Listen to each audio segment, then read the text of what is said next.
día de hoy. Vamos a dedicarle nuestro espacio al sector industrial y para eso está con nosotros Juan Pablo Lalquiaga, presidente de Conindustrias. Buenas tardes, bienvenido. ¿Cómo estás, Mariana? Muchas gracias por invitarme nuevamente a tu programa. ¿Cuál es la situación que están enfrentando en este momento? Estamos a 5 meses de iniciado el año 2017, ya van 5 meses del año.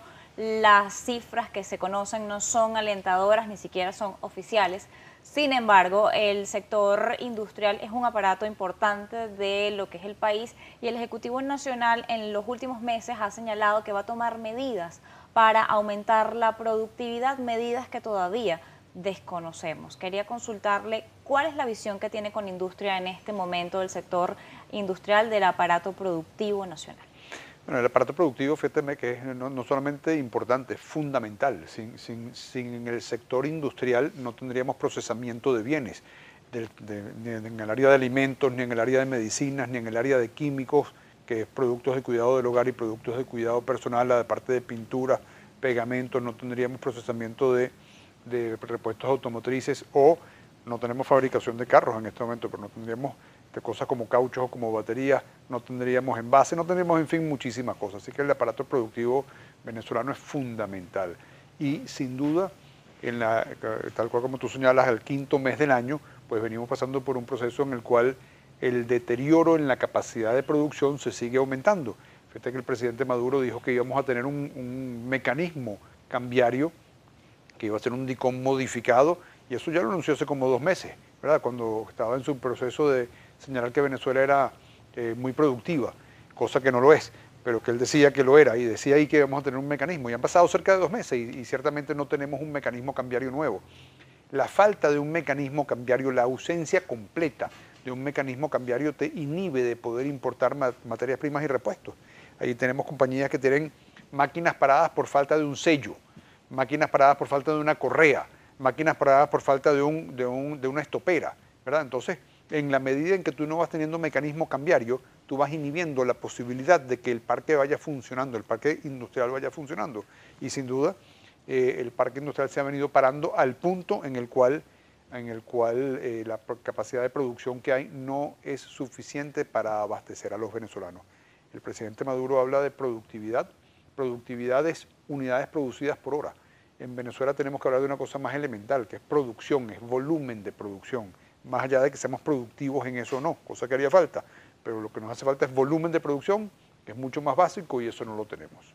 Hablaban recientemente de una capacidad instalada que en este momento está operativa, si acaso al 45%, sin embargo, viendo las condiciones país y viendo lo que está efectivamente, como usted señala, produciéndose en el país, ¿esta cifra es correcta?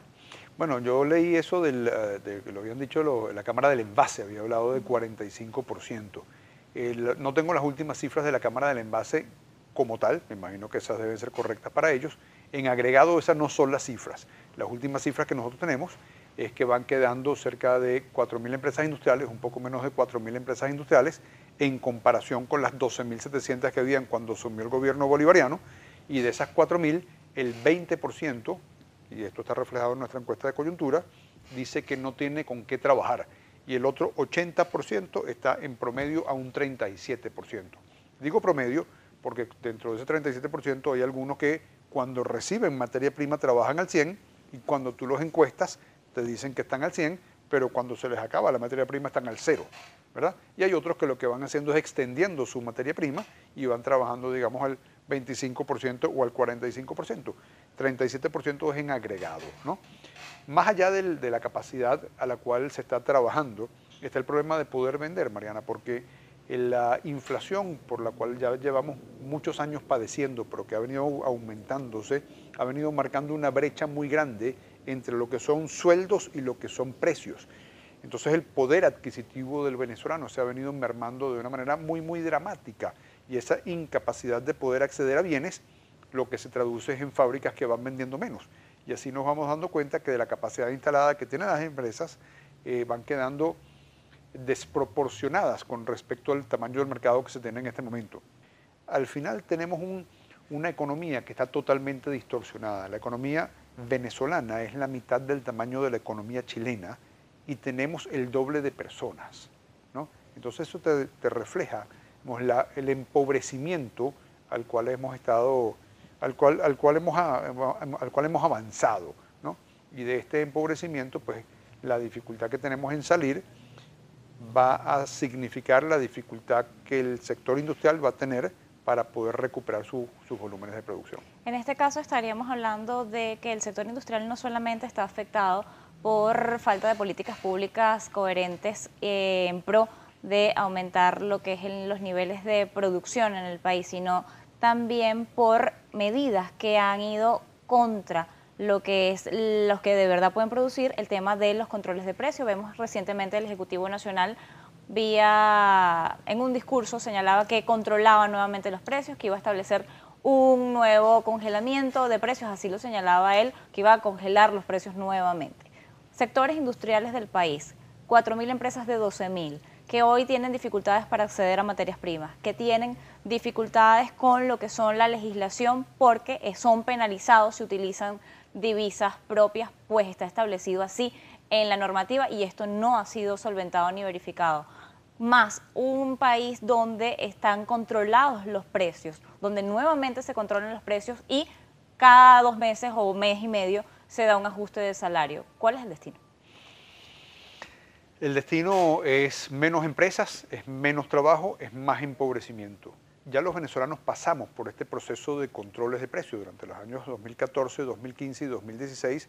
Vimos como los controles de precios afectaron a las empresas y esa incapacidad que tenían de poder producir a pérdida hizo que muchos de los productos empezaran a desaparecer. Ahí tú tienes los ejemplos muy claros como Kimberly-Clark, que tuvo que cerrar porque no pudo sostenerse perdiendo plata. Ahí tenés el ejemplo claro de lo que fue Clorox, que tuvo que cerrar como consecuencia de eso.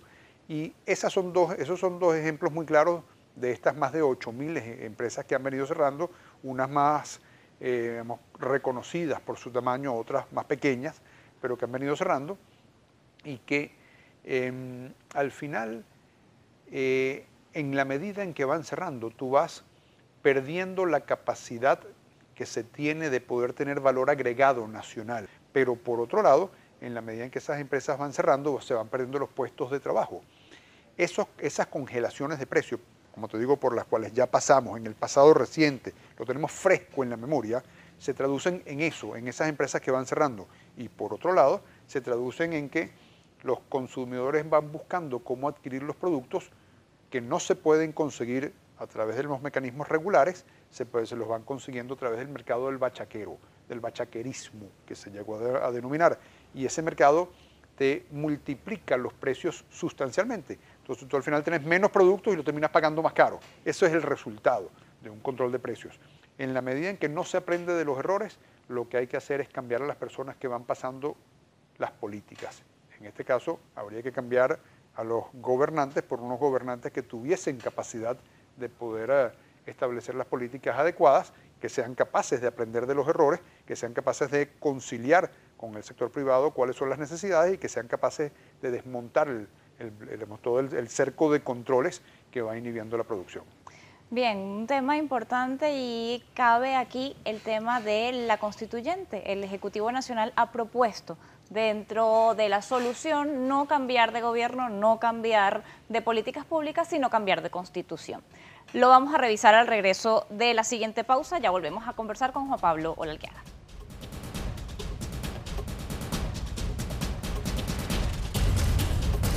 El argumento básico ha sido: Venezuela atraviesa una dificultad económica, Venezuela atraviesa dificultades en materia sociopolítica, pero vamos a resolverlo con una constituyente, vamos a cambiar el modelo económico y para eso vamos a cambiar la constitución. ¿Hay alguna diferencia con el modelo económico establecido en la Constitución? La Constitución establece libertades económicas, la Constitución establece un libre mercado, la Constitución establece una cantidad de normas que están dentro de lo normal y dentro de lo válido. ¿Cuál es el problema que existe hoy con la Constitución? Bueno, pareciera que el Ejecutivo Nacional tiene un sombrero del cual va sacando trucos en la medida en que va teniendo problemas y no esos trucos que va sacando pues no le van resolviendo los problemas. Cuando tú arrancas desde la ignorancia es muy difícil entender los problemas y por ende resolverlos, ¿no? Y en este caso yo creo que la ignorancia se refiere al manejo de la administración de la economía. La economía es una cosa compleja. No se puede manejar sobre la base de pañitos calientes, no se puede manejar sobre la base de micromanejar el permiso de una compañía, se tiene que manejar en su conjunto. Y ahí yo creo que hay pues mucho desconocimiento en el gobierno, ¿no? ¿En la Constitución están los controles de precios? No. ¿En la Constitución están los controles de cambio? No. ¿En la Constitución están que se debe expropiar a las compañías que porque no tienen materia prima paran? No. ¿En la Constitución está la inamovilidad laboral? No. ¿En la Constitución está la capacitación de los trabajadores? No. ¿En la Constitución están los aranceles de aduanas? No. Quiere decir que todos los problemas por los cuales la economía pasa no están en la Constitución. La Constitución lo que establece son las bases, es decir, los principios sobre los cuales se rige la convivencia nacional. Ahí se establece que la economía debe ser una economía social de mercado donde coexisten empresas públicas y empresas privadas, ¿no? Si se hubiese respetado la Constitución, no habríamos tenido las expropiaciones, las tomas, las expoliaciones que hemos tenido. Si se hubiese respetado la Constitución, no habría habido una pérdida de confianza como la ha habido. La falta de tener conceptos claros de manejo de la economía nos ha traído también una parte importante de los problemas. Pero si buscamos cambiar la Constitución y no modificamos la política económica, no hemos sacado nada. La Constitución está perfectamente bien como está. Lo que tenemos que atender es la política económica, el desmontaje de los cercos, la reducción de la inflación a través de la disminución del déficit fiscal. Lo que tenemos que atender es la inseguridad personal para que no emigre el talento venezolano. Lo que tenemos que atender es la recuperación de los volúmenes de producción de las empresas primarias como la siderúrgica para que tengamos más acero líquido para el sector metalmecánico, la petroquímica para que tengamos más resinas plásticas, las cementeras para que tengamos más cementos, todo el sistema eléctrico para que tengamos más electricidad. Proponer que una modificación de la Constitución va a traer soluciones es, como te decía, se me echó a perder el carro y entonces voy a reparar la plomería de la casa para que el carro funcione. Una cosa no tiene nada que ver con la otra. Durante 18 años que se habló de no sé cuántos motores de la economía, ningún motor de estos evidentemente entonces avanzó. Hubo un error por parte entonces del Ejecutivo Nacional en el diseño de estos motores, de estos ejes de desarrollo, de todo esto que se estableció. También durante todo este tiempo se señaló y fue constante en la mayoría de los voceros que las leyes que se estaban diseñando estaban en contra de lo que decía la Constitución. Se diseñaron una serie de elementos que no están amparados en la Constitución y muchos de ellos fueron recurridos ante el Tribunal Supremo de Justicia para que se les viera el carácter inconstitucional que se decía. Tenemos 18 años diciendo esta ley no es constitucional, esta ley va contra lo dispuesto en la Constitución y ahora vamos a cambiar la Constitución, pero esas leyes siguen allí. La Constitución establece los principios rectores. Por debajo de la Constitución hay muchas leyes orgánicas y después hay reglamentos, después hay procesos, hay todo un andamiaje legal dentro del cual hay que hacer muchísimas modificaciones. Hay que ir desmontando muchos de las leyes que fueron distorsionando la viabilidad de que podamos tener vidas normales tanto en el sector industrial, como en el sector comercial, como en el turismo, hasta como en el tránsito, ¿verdad?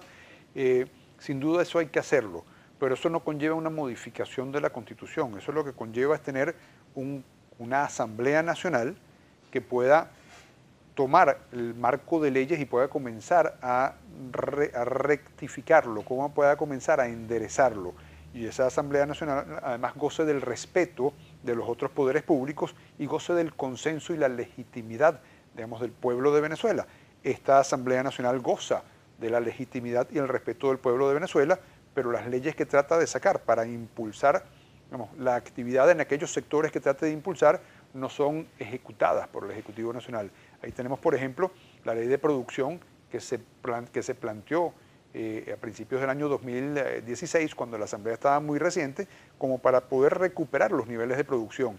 Esa ley se planteó, fue analizada, fue debatida por la Asamblea, salió y no tuvo ejecútese.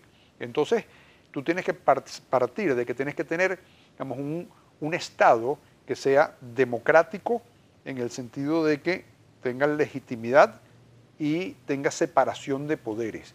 Y a partir de ahí surjan todos los consensos que conlleva o que requiere una sociedad para poder trabajar.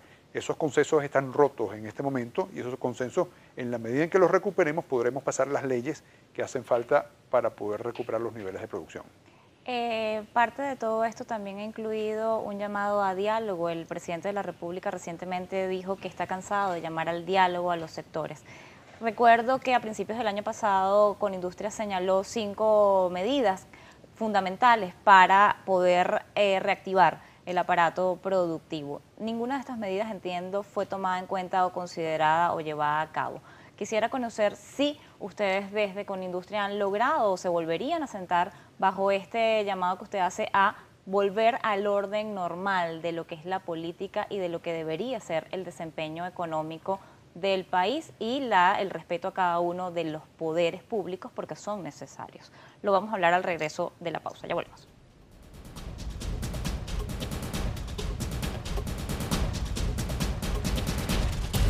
Estamos conversando con Juan Pablo Olalquiaga. En esta última parte, el tema diálogo, el tema propuestas que ustedes hicieron el año pasado, ninguna de estas propuestas ha sido, entiendo, considerada. Es lo que dicen todos los sectores que han acudido año a año o durante mes a mes y día a día, porque todos los martes se reunía el Consejo de Economía Productiva hasta el mes de enero, así fue.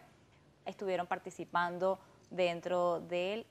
¿Cuál es en este momento la visión que ustedes tienen de una posibilidad de diálogo, de una posibilidad de solicitar cosas al Ejecutivo Nacional, porque es el gobierno que hoy está en el país y le corresponden estar hasta el 2018, según lo establece la Constitución, que hoy está en veremos?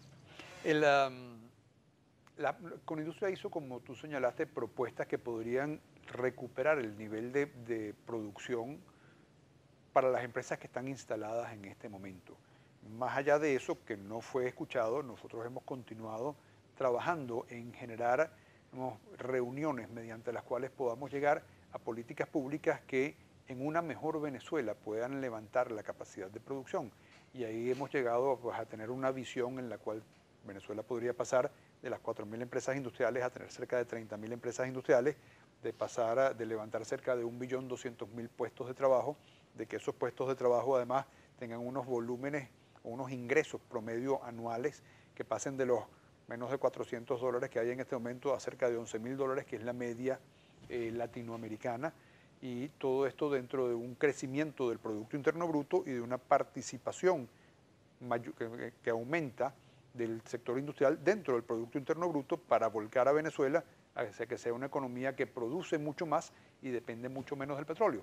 Esta visión pues recoge una cantidad de políticas públicas que habría que instrumentar y en las cuales hemos trabajado, las cuales hemos manifestado en otras oportunidades.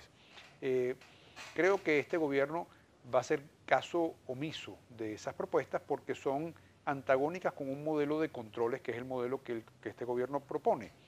En ese sentido te diría que yo creo que el principal diálogo que debe haber son elecciones. Las elecciones son una forma de expresión de toda la ciudadanía y dicen yo quiero esto o yo quiero aquello. Así que yo creo que ese gran diálogo que estamos buscando es la celebración de elecciones presidenciales, de elecciones de gobernadores, de alcaldes y de nueva asamblea. Lo más probable es que la asamblea no vaya a cambiar mucho de color, pero nos transformaría el país al tener nuevos gobernantes de elección que pudiesen designar lo que son los poderes por designación, como el Tribunal Supremo, el CNE, la Defensoría y la Fiscalía y el Banco Central. Ese es el gran diálogo que tenemos que tener los venezolanos en este momento. Yo creo que no hay otro. Y a partir de ese gran diálogo, de que como venezolanos, como ciudadanos, tomemos la decisión de cuál es el rumbo que queremos, comenzarán los nuevos consensos y se podrán empezar a implementar propuestas y se podrán empezar a escuchar propuestas tales como las que nosotros hemos pasado, que permitiría tener esa visión de país que nos generaría unos niveles de prosperidad muy distintos a los que tenemos en este momento. Hablando de tomar decisiones, el Ejecutivo Nacional tiene más de un año anunciando medidas que no toma. Decisiones que, según señalaban recientemente funcionarios del alto gobierno, esperan el momento oportuno. ¿Cuál es el momento oportuno para esta economía? El deterioro es cada vez más grande y está evidenciado, ya que no existen las cifras oficiales del Banco Central de Venezuela, está evidenciado en lo que perciben los mercados internacionales de nuestra deuda. Una deuda que no se ha dejado de pagar, pero que cada vez le pega más la caída del ingreso petrolero, le pega más la expectativa respecto a lo que es la política económica y social y política en Venezuela, le pega más lo que es la oscuridad o la opacidad de las cuentas públicas. ¿Cuál es el momento oportuno? Porque los empresarios, los industriales, los trabajadores no la están pasando bien en Venezuela. Bueno, el momento oportuno ha debido ser ya hace mucho tiempo, Mariana. En lo que se vio que comenzó la disminución de los precios del petróleo y que íbamos a requerir tener un país distinto, en ese momento ha debido venir un cambio de políticas muy fuerte. Déjame retroceder un poco. El momento oportuno ha debido ser por ahí, por 1980, cuando verdaderamente estábamos dando el vuelco hacia ser una economía más abierta, economía que no se, en ese momento por la falta de consensos que hubo en el país, no se llegó a estructurar conforme lo que hubiera sido deseable y lo que fue planificado. El segundo gobierno del presidente Carlos Andrés Pérez hizo un programa de privatización importante, hizo un programa de empequeñecimiento del sector público que comenzó a traer unos niveles de prosperidad que se perdieron cuando las insatisfacciones políticas pues nos trajeron el gobierno del presidente Chávez. De haber continuado con ese programa de libertades, de libre mercado, de empresa privada y de empequeñecimiento del tamaño del Estado que arrancó el presidente Carlos Andrés Pérez, hoy estaríamos en un país con unas reservas internacionales cuantiosas, con un poder adquisitivo importante, sin que se nos hubieran ido todos los venezolanos que se han ido y con unos niveles de industrialización importantes, ¿no? En ese momento, en el sector petroquímico surgió todo lo que fue el procesamiento de metanol, el procesamiento de tilterbutiletano, el procesamiento de plantas de fertilizante. En ese momento hubo inversiones en Venezuela, vinieron capitales internacionales. Entonces, tal vez si la pregunta de cuál es el momento oportuno, tal vez hubiera sido ese, pero los venezolanos no lo supimos manejar. Y desde ese momento, pues, al pasar por este crecimiento de precios del petróleo que sustentó una economía que fue destruyendo la capacidad productiva nacional, que fue volcándose al depender de las importaciones, pues metimos una pata muy profunda. Cuando caen los precios del petróleo, ahí voy al último momento en el cual se ha debido producir un cambio, que fue en el año 2013. Llevamos desde el año 2013 en este proceso de empobrecimiento año tras año. Entre el año 2013 y el año 2016, el Producto Interno Bruto, que no es sino la suma de todas las transacciones que se hacen en la economía, cayó 30%. Ese 30% es mayor que lo que fue la Gran Depresión en los Estados Unidos. Eso te muestra pues, estos niveles de contracciones tan importantes. En este momento nos damos cuenta, no habiendo cifras oficiales, de que tenemos cifras como las de ENCOVI, por ejemplo, que es la encuesta de pobreza que recoge la Universidad Católica Central y Simón Bolívar. 82% de las personas, de los venezolanos, están en pobreza. Esas cifras deben hablar de cuál es el momento oportuno. Un gobierno con sensación de generar prosperidad habría dado unos vuelcos importantes ya. Por eso digo que el gran diálogo que tenemos que tener es el diálogo de las elecciones para cambiar el rumbo del país. Usted señala un punto importante y quisiera que fuera lo último que tocáramos, y es el tema de la necesidad de inversiones en Venezuela, capitales extranjeros en el país y cualquier tipo de capital privado que se atreva a meter su dinero en este país. En este caso, el Ejecutivo Nacional habla y ha satanizado esto con la vía de la soberanía. La soberanía nacional pasa por no tener industrias, por ahorcar a quien está internamente. Bueno, la soberanía yo creo que es una palabra muy mal percibida. Si por soberanía comprendemos que nadie puede opinar de nosotros, ni nosotros podemos opinar sobre nadie, pues quiere decir que no vamos a estar abiertos a la comparación con economías que son sustancialmente más eficientes, ¿no? Y ahí hay una cantidad de convenios internacionales que Venezuela ha firmado, mediante los cuales permite que haya inherencia u opinión extranjera en Venezuela. La OEA es uno de esos casos. La OEA se basa en que los países americanos velan porque los demás países tengan unos niveles de prosperidad cónsonos con la media. En la medida en que nosotros vamos desconociendo eso sobre la mal llamada soberanía, lo que vamos haciendo es excluyéndonos de las posibilidades de poder tener, mecanismos que nos permitan salir adelante, ¿no? Hablando de inversiones extranjeras, fíjate que las inversiones extranjeras traen mucho más que capitales, traen conocimiento, traen metodología de hacer las cosas. Costa Rica es uno de esos ejemplos muy claros.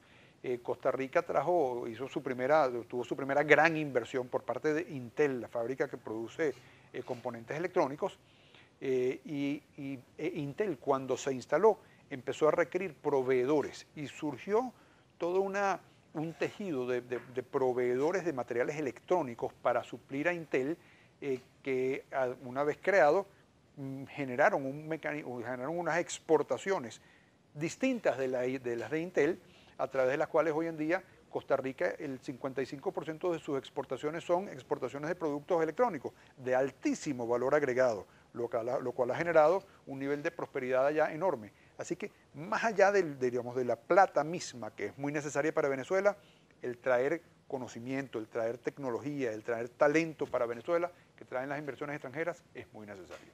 Le agradezco habernos acompañado la tarde de hoy en Noticias Globovisión Economía. Juan Pablo Lalqueaga, presidente de Con Industrias. Así llegamos al final por la tarde de hoy. Como siempre, recuerden nuestras redes sociales. Pueden escribirnos a @economía_gb o @mmartinez_gb. También pueden hacerlo a través del Instagram marianomartinez.r.